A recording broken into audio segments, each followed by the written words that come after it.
Yeah, I'm very excited to talk to you today. Yeah. So I think I heard about you I spoke with someone at Neptune AI. I don't know if you've heard of this company. They provide a Yeah. platform for building large scale models Uh-huh. and Who did you deploying talk them. to? Sid Sadangi. He's a Okay. developer advocate. Awesome. And he mentioned CodeCut. Okay. And what did he say specifically? He likes it. Oh, awesome. I'm very happy. He mentioned it as a great resource. Oh, awesome. So welcome Khuyen Tran. Khuyen is the founder of CodeCut, a platform that delivers quick, visually engaging code tips to help developers level up their data science and Python skills. She's known for creating accessible, high-impact data science content, from daily Python tips to detailed tutorials on machine learning engineering and open source tools. She's also a developer advocate at Nixtla, an open source company building modern tools for time series forecasting. Welcome, Khuyen. Thank you, Brandon. It's nice to be here. So let's talk about CodeCut first. What exactly is CodeCut, and what inspired you to create it? Yeah, CodeCut is a platform that offers short and visual appealing code snippets along with in-depth technical articles related to data science, data analysis, data engineering, and Python programming. I founded CodeCut to share daily Python and data science tools to make open source more accessible to the data science community. How long has it been around? It has been around for 5 years in total. Okay.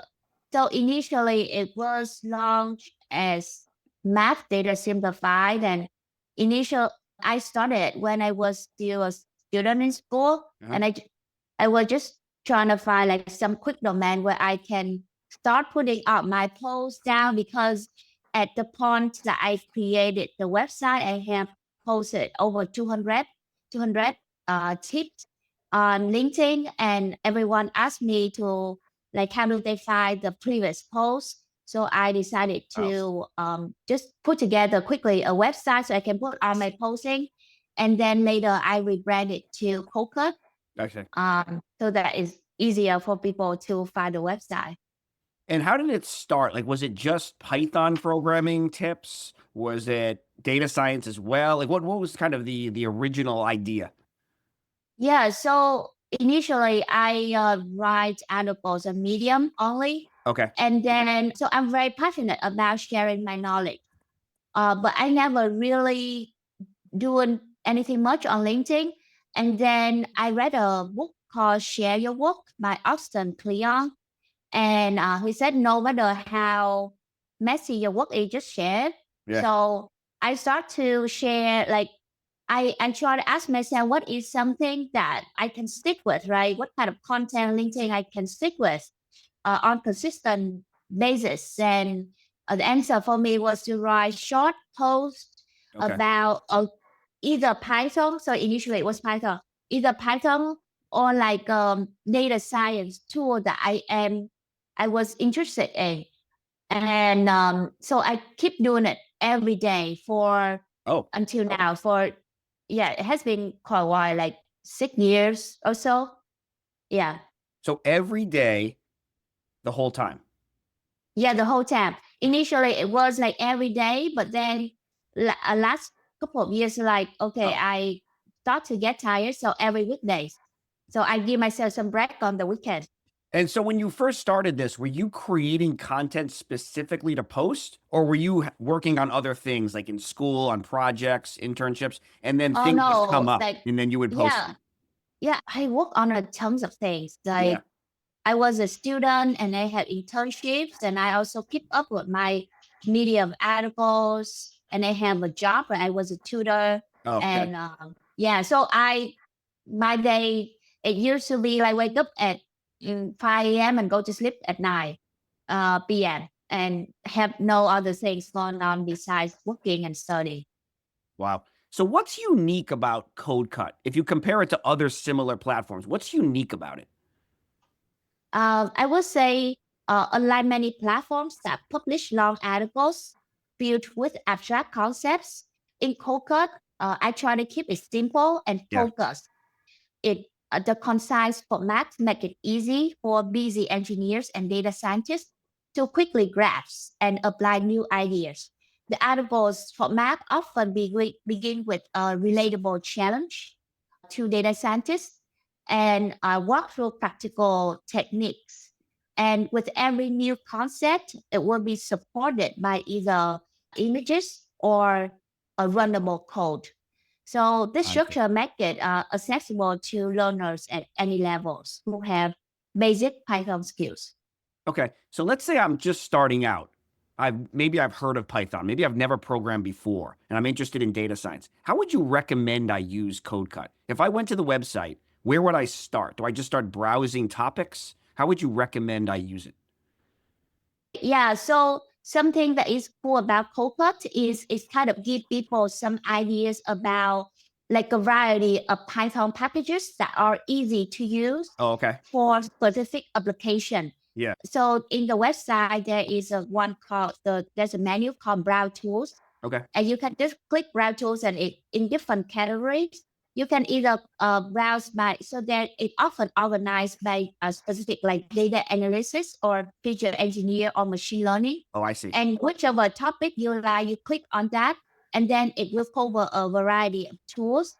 And you can start it with, whatever tool like so yeah, you can every tool it will say start with the motivation, like why this is cool, why this is like what what pain point does it address, and then it will go ahead with how to use it. And oftentimes I always try to keep the code snippets very short, right? And the tools I cover it should be like very simple. So you plug in different like probably in 4 or 5 lines of code, you'll get some workable solution for Oh, a pain point.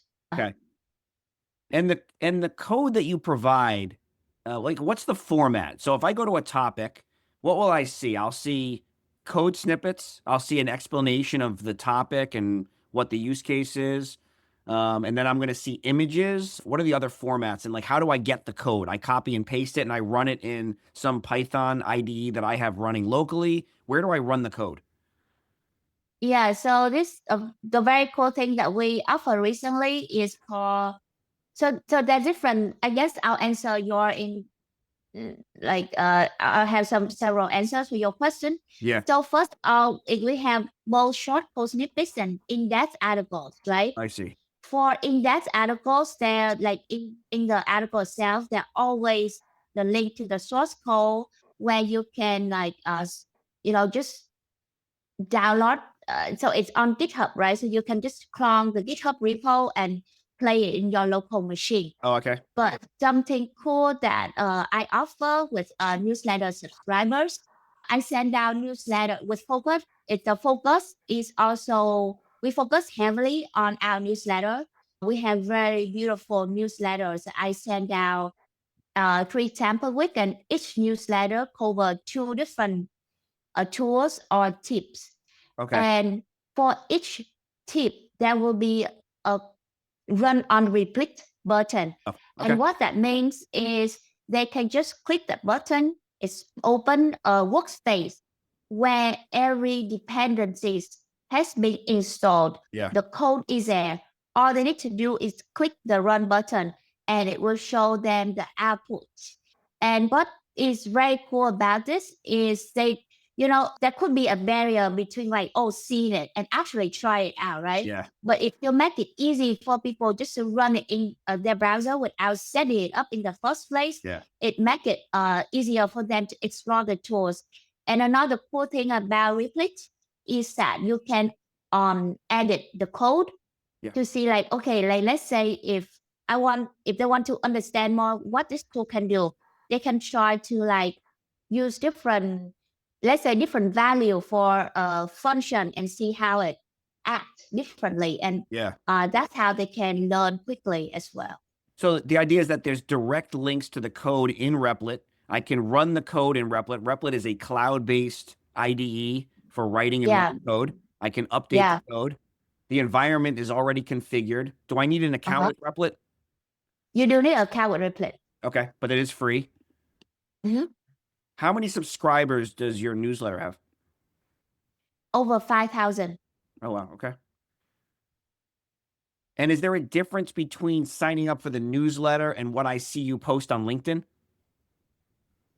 I would say the newsletters are more my focus. It's pretty similar in like the image and the content, Yeah. but the newsletter is is more beautiful. Like you open it and it's like a very beautiful newsletters. And also there's two, it's instead of like there's two buttons oftentimes in the newsletter. One is like view the full article and one is run in Repl.it, which I don't offer in the LinkedIn post. Oh, I see. Okay. And is your content all free or is there a paid version as well? It's all free. It's all free. Okay. And do you produce any video content or is this all code and Oh, documentation? I used to Okay. around more than 1 year ago. So I created a YouTube channel. It's called Data Science Simplified, which is the name of my previous website. And it gained like quite a bit of, I lost track of the followers now, but it's grown pretty good. But then I stopped doing it. So the reason for that is I would spend 40 hours or more on a video because so what cool about the video that I offer is it have like every word will accompanied by some sort of animation. So I Yeah. try to Oh, create animation to illustrate every single technical concept that I cover.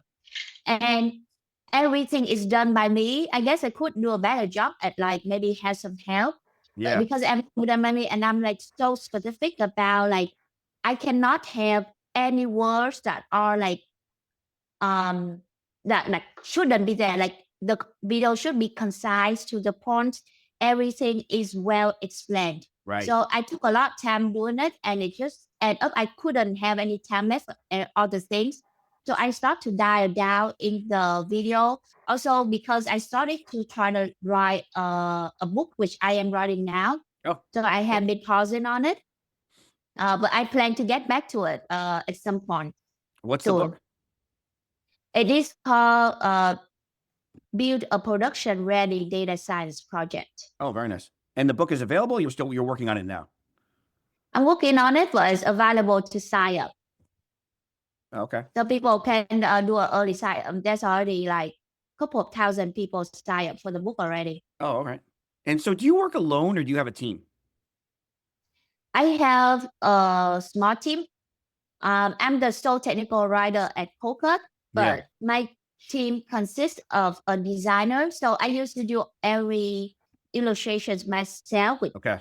take a lot of time. So now I hire a designer who transform my sketches into polished illustrations. Oh, Um, and I'm very happy with her. A website maintainer. So you know, I used to maintain the website myself. It also took a lot of time, but now with a website maintainer, I can have him, work if there's any errors or any improvements I want him to make on the website. I can just request him. yeah. Um, and also we have a COO who oversees operations, Okay. manages contractors and partnerships, and leads our marketing strategy. Oh, great. I do want to get into your process for creating your content, but how do you decide what content to post? Like, how will you decide what to post tomorrow? Yeah, so is a good question, and my answer sometimes changes over time.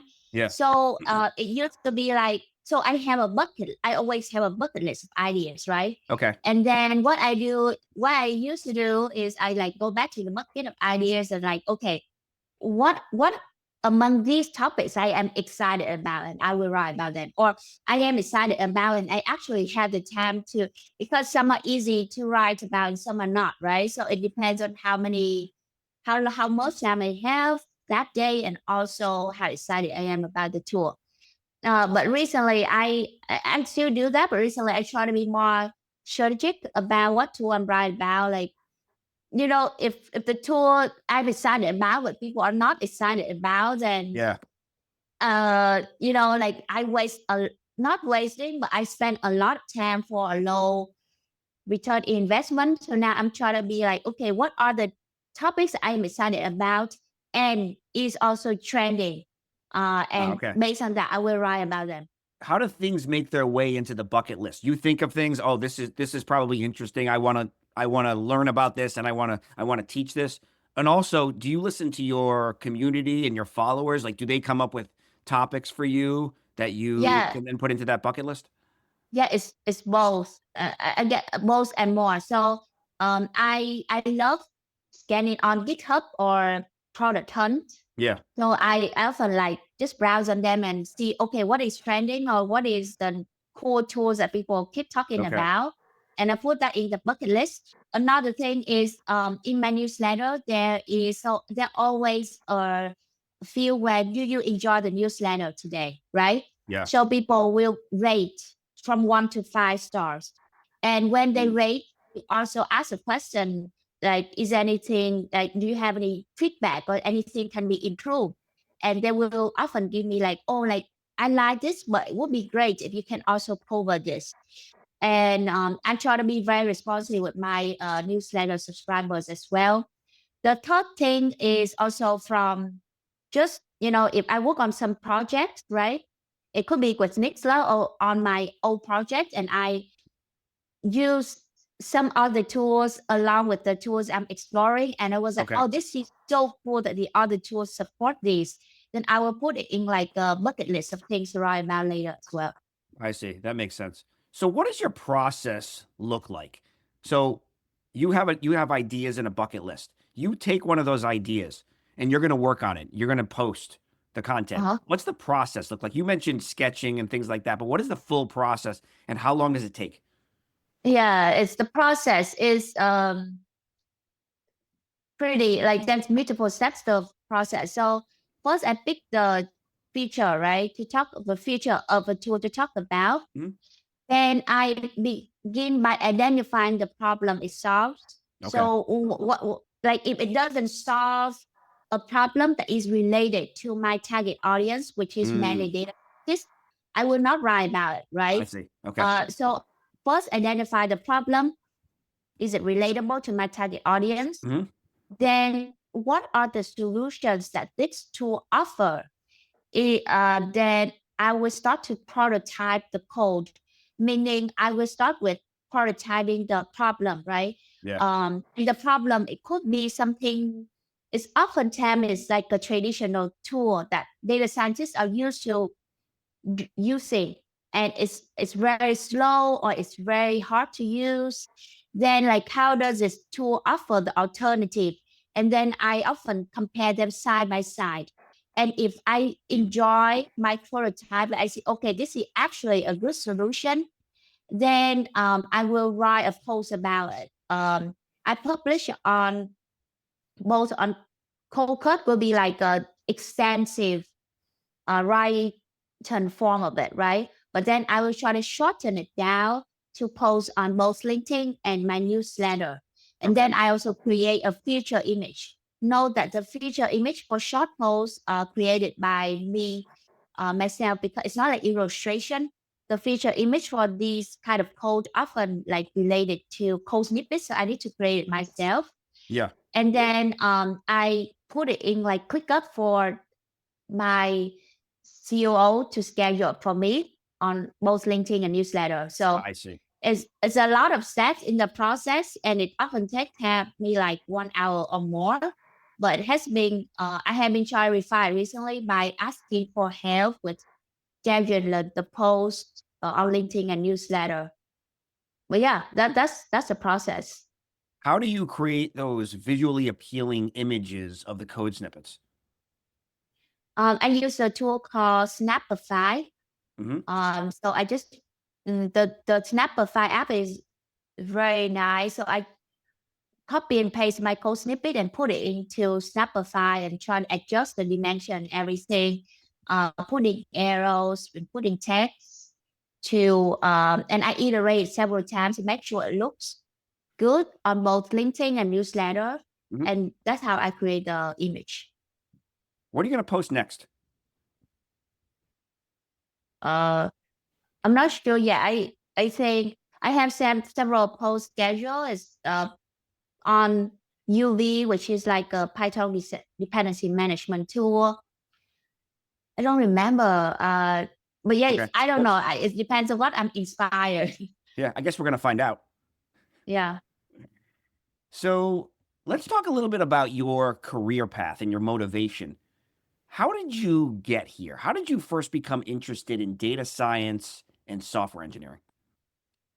Yeah. So my major in school was applied math because I was very interested in math, problem solving, I guess. Okay. And then I attended a math conference. At the time, I was trying to figure out what to do with my life. And so I spoke with a speaker who was a data engineer. He was PhD. He had a PhD in math. Then he became a data engineer, and he was very excited. He very passionate about his career. So I spoke with him after the conference, and he introduced me to data science. And it seems to be a good career. It seems like the ideal career for me because it had both math and Python, which I was also interested. Okay. I knew about at the time, like I was using it at the time. So I started to learn data science through courses and Kaggle. Then I applied for internships and um, but I didn't get those. I applied for over 100 internships and I didn't get them. So I started to write articles about things I'm interested in order to build my portfolio. And then I start to have all of these internship offers. Then during school, I have around 3 to 4 internships in data science. And in one of the internship, I start to figure out my passion in building a maintainable data science project. I see. So I started and I also still write at the time. So after I graduated, I become a developer advocate at Prefect, and but I still wanted to build my engineering skills. So after Prefect, I applied to be an MLOps engineer, which helped me with my passion in building a maintainable data science project. I see. So I was a MLOps engineer and a senior data engineer at Accenture. Then I realized that part of myself still really want to write, still want to create content along with writing code. So I became a developer advocate at Nixtla, which allows me to both write code and creating content. So it's a long journey to get here, but that's how I become interested in the whole thing. So can you tell me about Nixtla? What is your work involved there?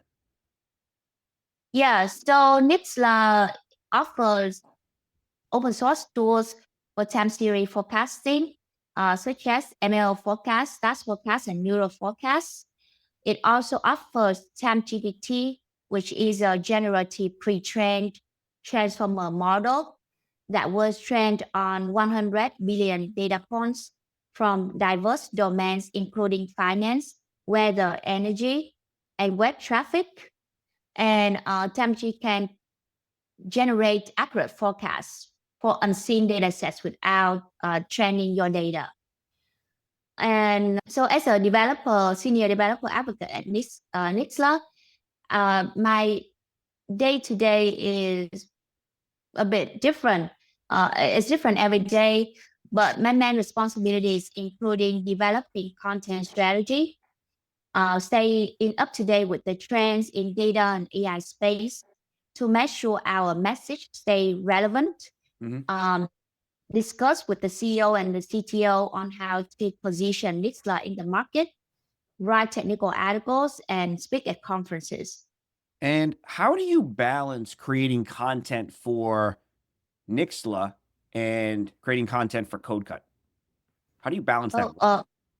yeah. So my main responsibility in Nixtla is content strategy, right? And in CodeCut, it's kind of similar. Yeah. So the skills and the insights again from Nixtla often influence the content I create for CodeCut and vice versa. I also work in batch, meaning that I will batch similar tasks in one time frame and be like very productive during those time frames. So I often work on Nixtla during the day, and during the night and the weekend, I work on CodeCut. I see. Um, I also rely on my team to keep the platform running smoothly as well. What are some core engineering practices you think every data scientist should adopt early? I a huge believer in creating reproducible and maintainable data science projects, Mhm. and adopting those practices, good practices on building reproducible data science projects early on, right after the proof of concept stage. The reason for this is by building a strong foundation, it will make that the data scientist coding experience smoother, reduce its time spent debugging, lead to more reliable results, and also keep the team collaboration efficient and enjoyable. Okay. So can you give me an example? Let's say I'm going to be setting up a data science project. I have some data and Mhm. I have some questions that I want to answer with that data. And I don't know where to start. I know how to write code, but I don't know how to set up my environment. How would I set up a maintainable data science project? Where do I put my Uh, data? Where do I put my code? And how do I do that in an efficient way so I can easily make updates down the road? yeah, I have just the right solution for this. I created a template called data science template. Hmm. Um, I think that's the name. But and it have a lot of stars. So what it does is basically data scientists they can create a cookie cutter app. Okay, it's called data science hyphen template. Okay.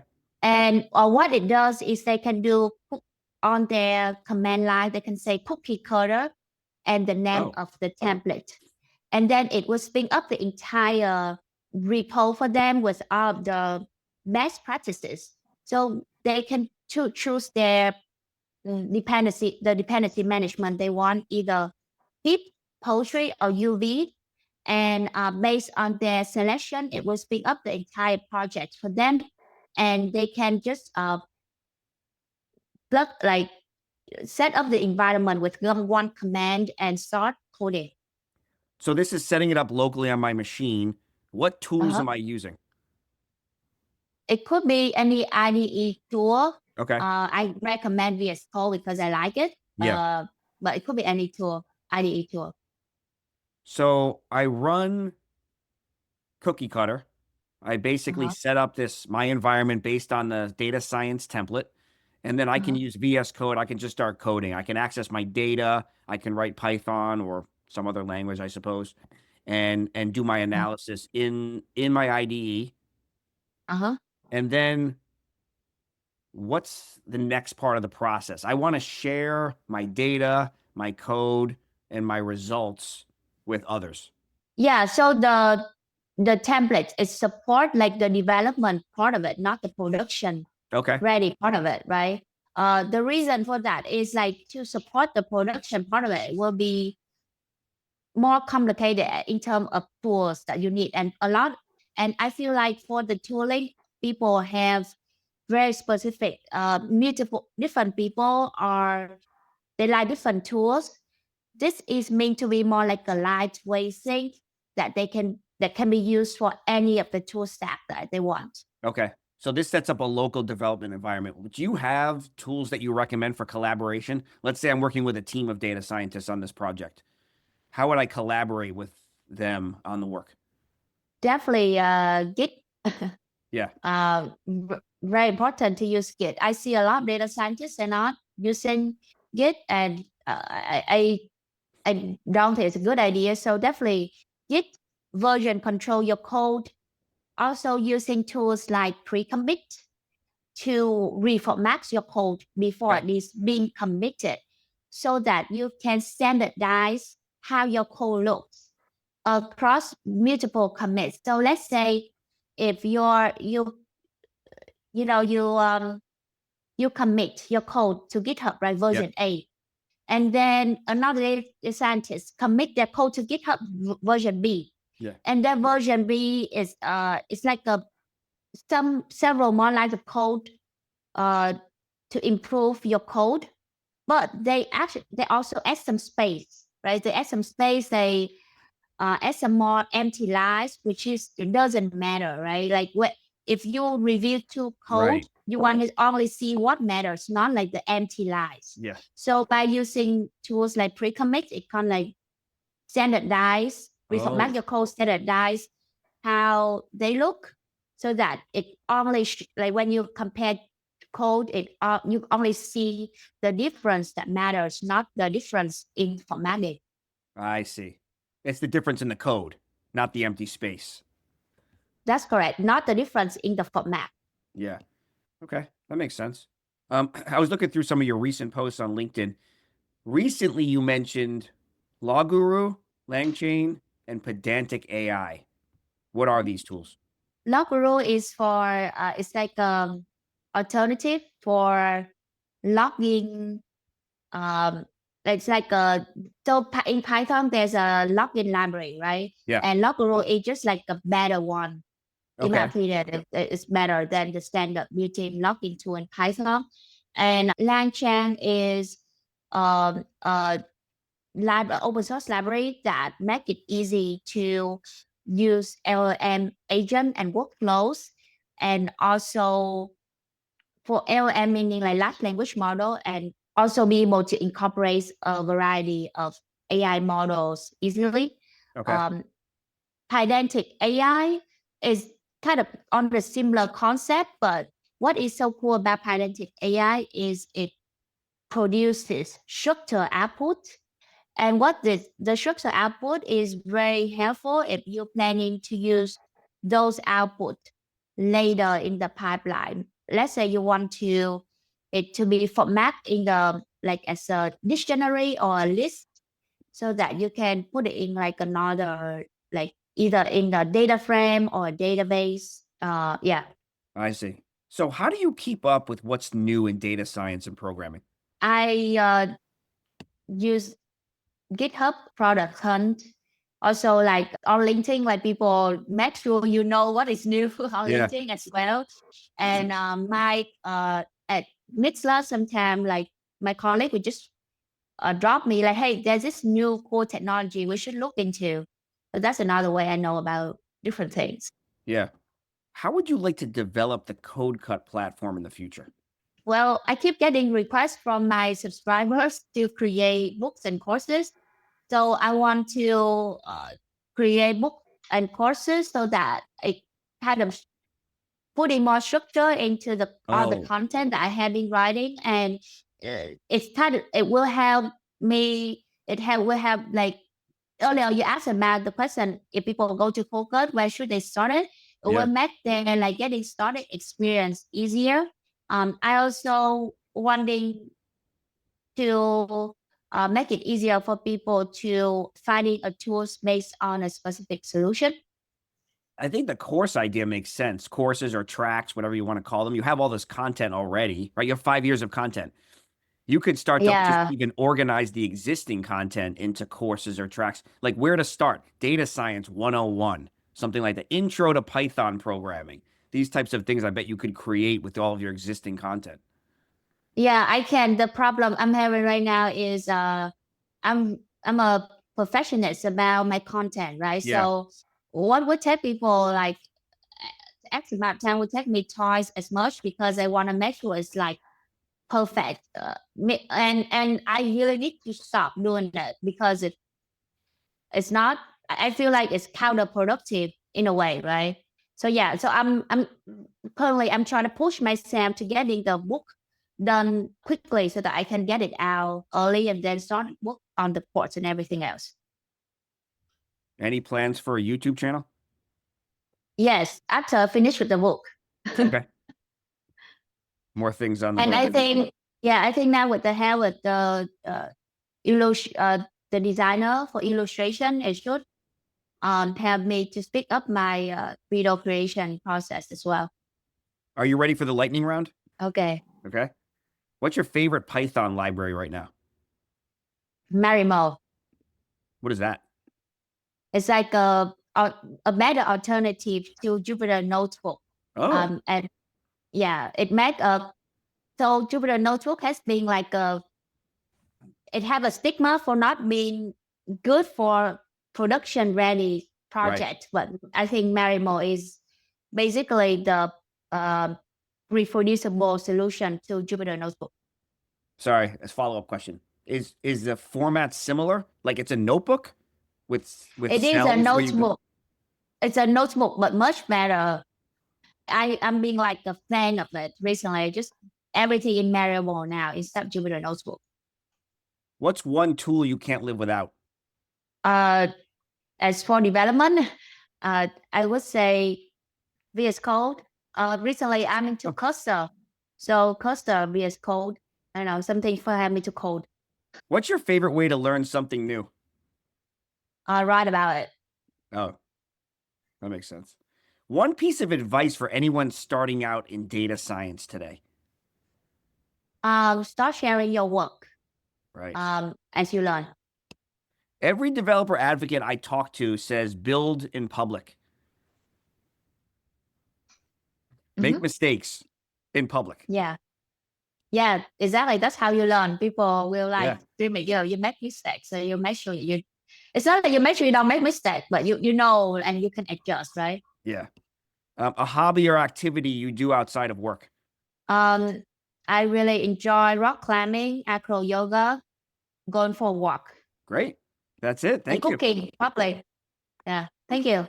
Thank you very much. This was great. I learned a lot. Yeah, I'm glad you do. It has been fun to answer these questions. Oh, great. Thanks a lot for your time. Okay, bye bye. Bye.